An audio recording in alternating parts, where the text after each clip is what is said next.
Hola, soy Joan Vitrán, director del grupo Compliance de Albailis Aliasnik. Les doy la bienvenida a un nuevo episodio del podcast Rule the Rules de Compliance Latam, donde exploramos temas clave en el mundo de compliance, la ética y mejores prácticas corporativas. Hoy tenemos el honor de contar con Donald Dillman, director Legal Operations, Ethics and Compliance Latinoamérica para Diebold. Donald, ¿cómo estás? Bienvenido. ¿Qué tal, Joab? Mucho gusto de verte siempre. Gracias por permitirme estar aquí y compartir un tema que realmente a todos nos apasiona, porque yo creo que ese es un común denominador de las personas que trabajamos en el área de ética y cumplimiento. Es algo que siento que es como responder un llamado y trabajamos en esto con mucho gusto. Gracias. Así es, tal cual. A ver, tú tienes una carrera diversa en términos de industrias, en términos de compañías locales, multinacionales. Quizás comencemos y vamos sacando de repente lecciones e ideas para la audiencia en tus distintos roles. Creo que uno muy interesante es lo que hiciste en el canal de Panamá. Cuéntanos un poco lo que se pueda, digamos, compártenos cómo fue eso y un poco a qué te dedicabas. Como no, Joab, antes de hablar del canal y como una transición de eso, quería ir un paso atrás, antes de comenzar a trabajar yo con el canal de Panamá, que en aquella época era una agencia federal de los Estados Unidos. El canal para Somos los Panameños. Yo trabajaba para un banco local como abogado interno del banco. En esa época no existía la figura del compliance officer en los bancos.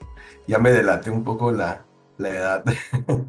Sí, no existía esa figura, pero sí el departamento legal, junto con el área de finanzas, tesorería, se llevaban, y auditoría interna, y los auditores que no se llevaban controles definitivamente. Pero esta función de tiempo real, de estar cada paso eh, verificando, y no solo verificando, sino yendo atrás y transformar las leyes en procesos para que las personas puedan cumplir sin darse cuenta la ley, no existía per se, ¿no? Yo trabajé ahí por varios años y me salió bueno, yo incluso antes de entrar ahí a ese banco, yo trabajaba como abogado independiente. Y una vez acompañé a una persona a una diligencia en judicial. Y cuando estábamos de la autoridad para la diligencia, esperando ahí en la sala de espera, me encontré con un agente del FBI y dos funcionarios del Canal de Panamá. eh, Empezamos a conversar. Y ellos me dijeron lo que podían de la razón por la que estaban ahí. Y a mí me pareció tan fascinante que empecé a hacer muchas preguntas. Y entonces el agente del FBI dice, "Oye, ¿cómo que te gusta este tema de la investigación y demás?". Sí, yo soy abogado y siempre me ha interesado la parte de investigaciones, criminal y demás. Y él dice, oye, mira, porque en el canal van a abrir una oficina de investigaciones, ¿no? El Canal de Panamá era una agencia federal de los Estados Unidos y ellos tienen una figura que se llama el Inspector General, Inspector General, que se encarga de investigaciones de abusos, ellos le llaman fraud, waste and abuse, ¿no? Sería fraude, abuso y despilfarro. Ellos tienen componentes de auditoría y una rama de investigación. E debido a un cambio en la legislación norteamericana, se exigía que el Canal de Panamá, por la importancia, tuviera esa figura del inspector general y estaban conformando el equipo. Me invitaron a aplicar, yo fui, apliqué, en eso me fui a trabajar a este banco que les comenté. Pasaron como 4 años, no me llamaron. Una vez yo estaba de vacaciones y me llaman del canal que yo hace 4 años, 5 años atrás había aplicado, si todavía estaba interesado, y como no, volví a llenar los papeles y me fui para allá, ¿no?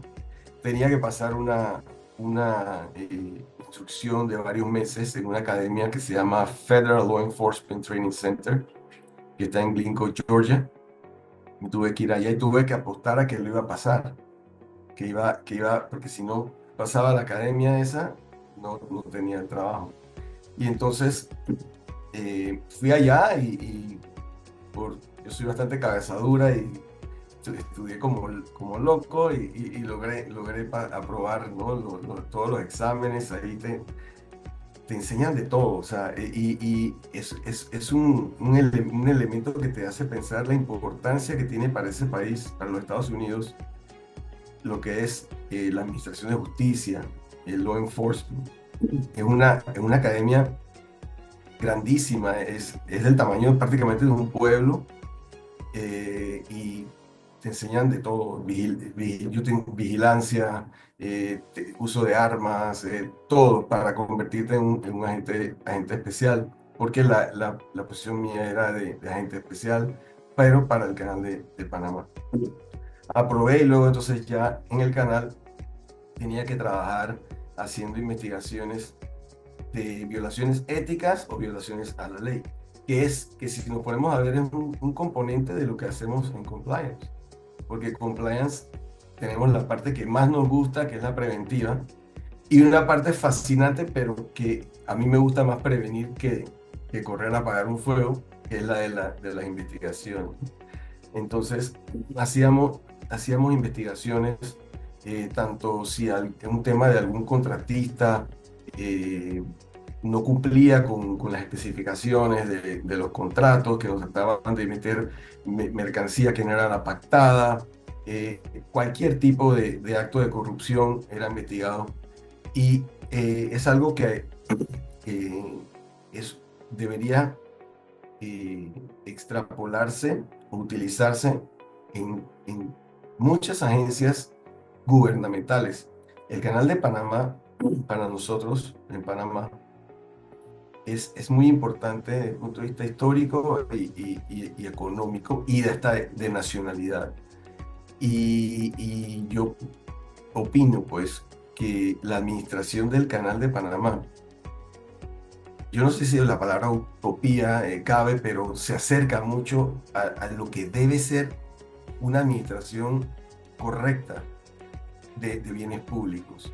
Se mantiene, nada es perfecto, definitivamente, nada es perfecto, pero la lucha es por mantenerse fuera de los vaivenes políticos. De hecho, el Canal de Panamá está en la administración y el canal está en un rango constitucional. Es una Ya. agencia que está constitucional. Y bueno, de ahí estuve trabajando muchos años, 13 años trabajé ahí, pero yo Y quiero, sentía, quiero enfocar, Donald, en tu trabajo porque dijiste algo muy correcto, ¿no? Sobre todo en Latinoamérica, donde compliance todavía quizás está en una fase más incipiente que algunos mercados más desarrollados, mucho del trabajo se enfoca en lo preventivo y es correcto. Sin embargo, a veces falta desarrollo del aspecto de remediación y de investigación. Y por lo tanto, todo lo que lograste hacer y aprender en investigaciones, me interesa puedas compartir algunas recomendaciones generales, aunque sean de nuevo, hay mucha gente que está empezando y muchas empresas que están incursionando recién en sofisticar su proceso de investigaciones internas. ¿Cuáles serían mm, tus recomendaciones en esa materia? lo, lo primero es que el proceso investigativo es muy técnico, tanto desde el punto de vista jurídico, legal, como desde el punto de vista del arte, porque es un arte. Investigar y ser un investigador es ser un arte, igual que ser un defraudador. Los defraudadores son artistas, y pues se llaman con artist en inglés, es un arte que se apoya en la ciencia, ¿no? O sea, tenemos varios elementos, el parte jurídico, el parte artístico y el parte tecnológico. Entonces, en lo que es el parte jurídico, eh, tiene mucho tecnicismo que tú puedes, lo mínimo es dañar la investigación, pero lo peor, tú puedes quedar preso o civil, penal o civilmente responsable por violación de los derechos de una persona. Y puedes dañar la investigación. Una persona que es culpable de algo puede salir libre por un tecnicismo. Entonces, es muy importante que todos los procedimientos investigativos se miren con el prisma de la legalidad y se establezcan procesos escritos de cómo hacer las investigaciones, hasta dónde puedes llegar, si tienes que dar algún tipo de advertencia previa. Hay países como Estados Unidos que, bueno, si tú tienes a la persona privada de libertad de manera razonable, que en su mente razonablemente piense que está privada de libertad, tienes que darle el Miranda Warning, por ejemplo, ¿no? La advertencia Miranda. Pero, por ejemplo, si no está privada de la libertad y es un ambiente donde hay un sindicato, estoy hablando del sistema federal de los Estados Unidos, ¿no? Cada país tendrá sus particularidades. Hay ciertos advertencias que tienes que dar a la persona, ¿no? De que tiene derecho a un representante sindical y demás, ¿no? Y ese es para decir un ejemplo. La duración de las entrevistas tiene que tener mucho cuidado y hay entrevistas que pueden durar mucho tiempo. Hay entrevistas que pueden durar 5 horas o más, dependiendo. Entonces tienes que tener conciencia de documentar, saber el motivo por el cual duró tanto una entrevista, tener en conciencia las necesidades del entrevistado, si es diabético, o sea, no sé si meternos en tantas particularidades, pero es para decir las diferentes elementos que tienes que tener y pensar antes de la entrevista, cosa de que, por ejemplo, si se prolonga mucho la entrevista y la persona es diabética, le puedes causar un daño a la persona. Entonces tiene que parar, tiene que permitir comer, la persona no está detenida. Si él quiere terminar la entrevista, puede irse, es totalmente libre. Esos son tecnicismos legales que hay que tener en cuenta. Eso es solamente para ilustrar. En la parte artística, suena como raro, ¿no? Pero en la parte del arte, porque sí es un arte, es como jugar al ajedrez también. Tú tienes que estar capacitado en todas las técnicas de entrevista, en todas las técnicas para aprender a interpretar lenguajes corporales, eh, cómo llevar la entrevista, de hacer las preguntas de manera abierta primero hasta más específica. No es lo mismo entrevistar a un testigo que entrevistar a la persona sospechosa, ¿no? De hecho, en inglés hay una particularidad que una se llama interview, entrevista, y la otra se llama interrogation, interrogación. En la entrevista tú buscas encontrar hechos, datos. En la interrogación tú buscas una admisión de culpabilidad. Entonces, ahí en ese punto algo que yo aprendí mucho es no, cuando una persona te admite la culpabilidad, no te quedes ahí y decir, yes, ya lo hice, no. Y tampoco tú puedes mostrar a la persona que lo hice, no, no, porque, o sea, tú tienes que tener empatía desde el principio al fin con la persona, pero tienes que controlar mucho tus emociones. Y luego, cuando la persona admite, te tiene que llevar detalladamente por qué él lo admite y plasmar eso en tu documentación, porque ibas a obtener información tan detallada que si el día de mañana él dice, no, eso yo no, yo realmente no admití, yo no confesé, pero tú tienes tantos detalles acá que tú le puedes demostrar al juez, sí confesó, mira, tengo todos estos otros detalles, ¿no? Eso es la parte en la parte artística. Entonces, la parte tecnológica, bueno, ahí eso es muy amplio, eso es muy amplio y todo también depende de eh, lo que tu empresa, en este caso, o tu agencia en aquella época, permita. Hay empresas, perdón, hay agencias como la mía no permitían grabar las entrevistas. Hay otras que sí permitían grabar las entrevistas. Y hay sus motivos detrás de esto. Y en empresas multinacionales también, porque no solamente cada país tiene unas reglas en cuanto a grabar o no grabar conversaciones, pero también temas de data privacy. Si la persona que estás entrevistando está en Europa y le estás grabando, o sea, tienen particularidades. Es tan, y ahí se mezcla la parte tecnológica con la parte legal, que preferiblemente es no grabar. Pero hay empresas que prefieren hacerlo, pero tienen que estar controlados con eso, ¿no? Ojo con esos temas. También el uso de herramientas para manejo de la investigación. Tener una buena herramienta colaborativa, ya sea que tú estás haciendo la investigación solo o con un equipo, poner lo más rápido posible en esa herramienta las evidencias, los análisis, las entrevistas, las notas, porque el día de mañana cuando tú vas a hacer un reporte de investigación, tú tienes que hacer referencia a los diferentes elementos y poder analizar y poder sacar un reporte que pueda ser utilizado hasta en corte de ser el caso. Entonces, es bueno tener una herramienta de esa naturaleza, colaborativa. Excelente. Lo legal, lo artístico, lo tecnológico. Muy importantes consejos. No, y hay mucho Eh, más que hablar, pero sí, no, es ilustrar nada más, ¿no? muy importante. Y vamos a buscar oportunidades para que, porque tu experiencia en el tema de investigaciones no es usual, digamos, y es muy valioso poder que nos compartas tus insights, ¿no? Eh, Después del canal de Panamá, tú llegas a Dell, ¿no es cierto? Una empresa Exactamente. en Estados Unidos, multinacional, muy grande, digamos. Grandísimo, Y monstruo. cómo es esa transición?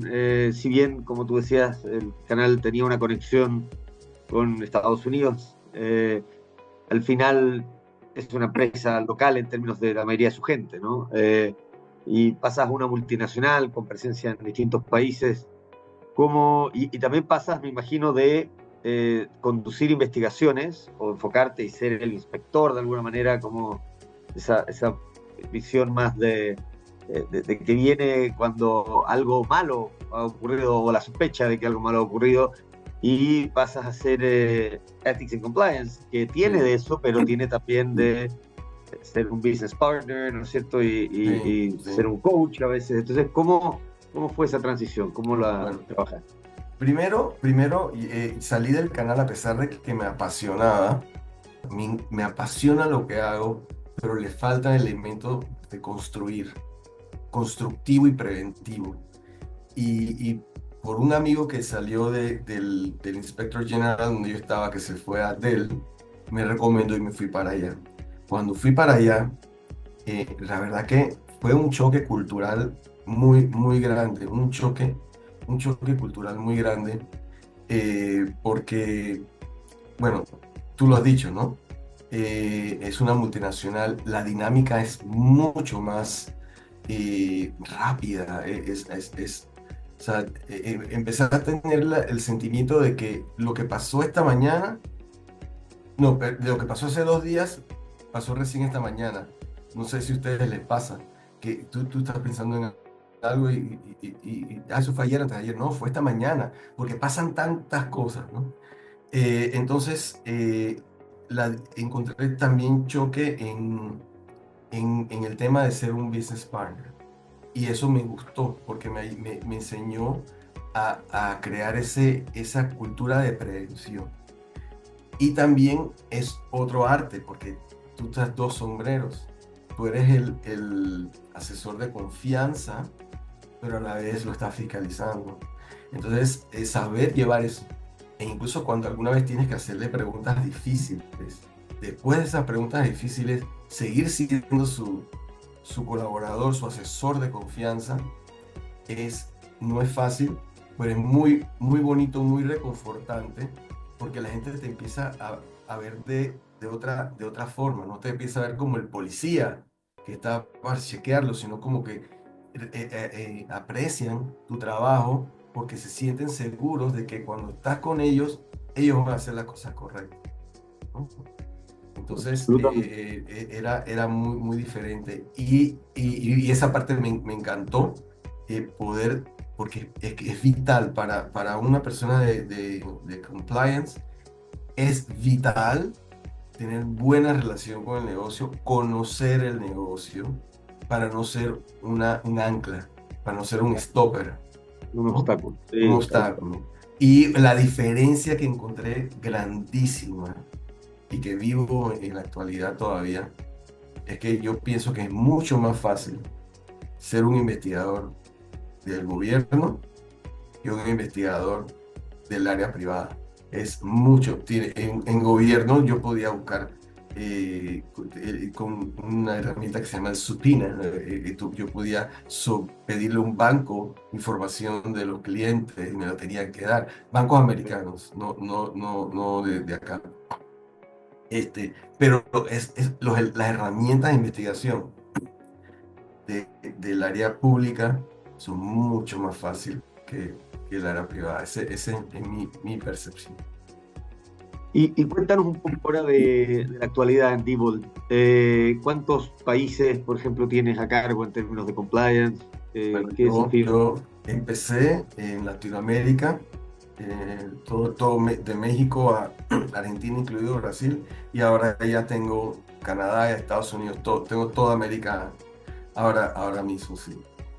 Y es bonito, es interesante porque conoces diferentes culturas.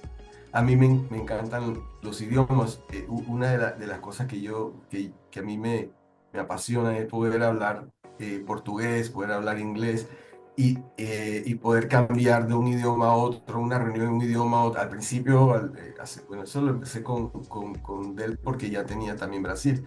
Pero yo digo que espero que sea así, que el Alzheimer no me va a llegar porque mi mente siempre anda cambiando, cambiando de tema. Y bueno, y también, como ven ahí atrás en la UDS, me gusta la música. Dicen que también la música ayuda, ¿no? a estos temas. Entonces, sí, el manejar diversas culturas es interesante. La manera como tú pides las cosas en Brasil no es lo mismo como pides las cosas en Estados Unidos o en Latinoamérica. Latinoamérica ahora sí se parece un poco más, pero a la hora de entrevistar, a la hora de hacer un correo para alguien para solicitar información, es totalmente diferente. Y el brasileño es muy orgulloso y con mucha razón de su cultura, de su idioma, y se abren mucho más cuando tú les hablas en su idioma, aunque te equivoques. Y tengo anécdotas que no voy a decir aquí, que me causaron mucha, mucha vergüenza y risa por decir palabras que en Panamá y en Latinoamérica no son incorrectas y allá son hasta Me, vulgares. Y el me señor, ha pasado lo que comentas. Sí, el- efectivamente no son para esta audiencia porque sí, termina, sí, es no, absolutamente, y siendo el de ética, oye, ¿cómo dijiste eso? No, pero sí, todo el mundo sí. todo el mundo comprende. Sí, lo importante es el esfuerzo, pero efectivamente hay coincidencias de palabras que no son las más felices. Sí. Y el Oye, tema Donald, legislativo, ¿no? Que las leyes sí, son claro, diferentes en los lugares, sobre absolutamente. todo esos temas, hay que tener mucho cuidado. Y también te ayuda a mantener al día en legislaciones extranjeras. Claro, Nosotros, por ejemplo, el compliance de las multinacionales, a diferencia, por ejemplo, el compliance bancario, es más enfocado el bancario a lavado de dinero, antiterrorismo, KYC, exacto, ¿no? Nosotros tenemos, por ejemplo, un KYC, tenemos, pero no tanto por el lavado de dinero, pero también por temas de trade compliance, ujú, ¿no? Nosotros, por ejemplo, sanciones, sanciones, si nosotros no conocemos a nuestro cliente y ese cliente es controlado una persona, ni siquiera por un país, por una persona que está en un listado de la OFAC, ya estamos violando la ley y nos meten una multa horrible. Entonces, tenemos esos temas, pero otros, esclavitud moderna, que ese es interesante, la esclavitud moderna, porque mucha gente le dice, de hecho hace un tiempo nosotros les mandamos cuestionarios a nuestra cadena de suministro para evaluar ese riesgo. Y, y una de las personas, no, es que en este país no hay esclavitud.